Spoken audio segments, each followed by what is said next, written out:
دا حضرت ابو هریره رضی الله تعالی عنہ نے روایت دی د فرمایي چې نبی کریم صلی الله علیه وسلم فرمایلی چې په انسان باندې د خپل بچی د ټولو نه مخکینی حق او تحفه چې هغه ته ورکوي، یعنی انسان چې ټولو نه مخکې خپل بچی ته تحفه ورکوي نو هغه دا ده چې هغه باندې ښه نوم کیږي.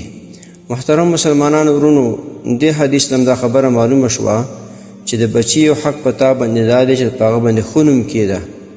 او بل نبی علیه الصلاة والسلام دې حدیث نه دا معلومه شوه چې د پلار ټولو نه مخکینی تحفه هدیه چې ورته ویلی شي چې بچي لی ورکوي هغه دا ده چې په هغه ښه نوم کیده، بېکاره نوم پرې مه ږده، داسې نوم پرې مه ږده چې هغه معنا غلطه راځي.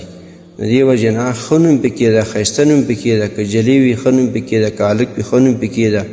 داسې نوم پرې مه ږده چې هغه بد نوم وي، خرابه معنا وي، یا د بد سړي نوم په هغه باندې مه ږده، د ښو خلکو د نیکانو خلکو نوم پرې کیده. دا په تا باندې د بچي حق دی او دا ستا د خوا بچي ته تحفه ده، هدیه ده چې ته په هغه باندې ښه نوم کیدې.